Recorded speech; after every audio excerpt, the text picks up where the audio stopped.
to say anything, but it may harm your defence if you do not mention, when questioned, something today's trial in court. It's not a murder, 18-year-old Nicholas Prosper kept telling police as they arrested him. But it was.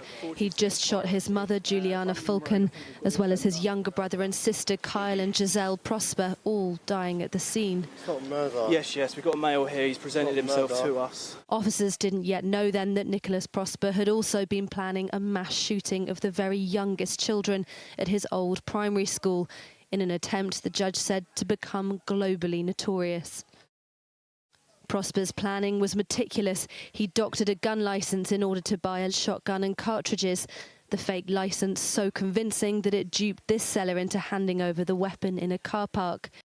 Prosper would unleash his attack the next morning. Hiya, yeah.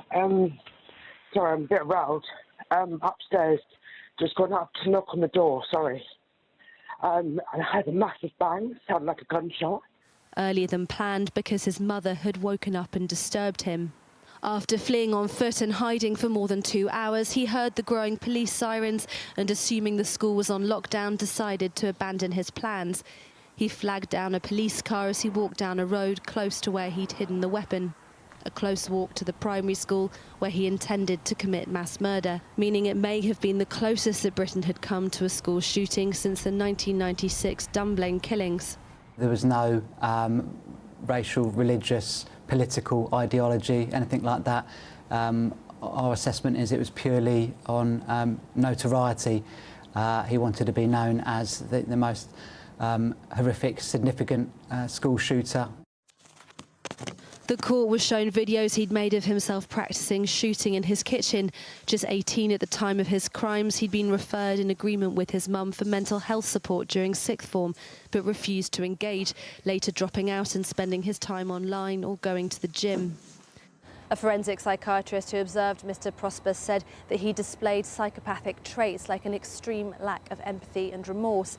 Police said that he was a very disturbed individual who spent almost all of his time looking at horrific, violent content online. And although he had access to the dark web, they said most of this content was easily available on the surface web. He was also found to be in possession of 200 indecent images of children, nearly 20 of them classed as the most serious images known as Category A. For the sake of the interview, will you introduce yourself, your name? Nicholas Prosper.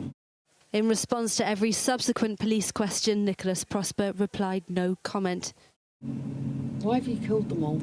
No comment. Did you hate them? No comment. Nicholas, obviously you're aware that Juliana, your mum, Kyle and Giselle are dead. Are you upset by that? No comment. He had to be forced into the dock today, where he refused to stand and held his head in his hands as he was sentenced to 49 years, the judge saying you are highly dangerous and it may be that you will never be released. You intended to unleash disaster on the community of Luton. The lives of your own mother and younger brother and sister were to be collateral damage on the way to fulfil your ambition. Juliana Fulken, Kyle Prosper and Giselle Prosper's deaths are almost certain to have saved the lives of many children. The community owes them its gratitude and their memory should be honoured. Please take Mr. Prosper down. Ray Prosper, the father of Kyle and Giselle and former husband of Juliana, sobbed in court today as he watched his son sentenced. Police read a statement on his behalf.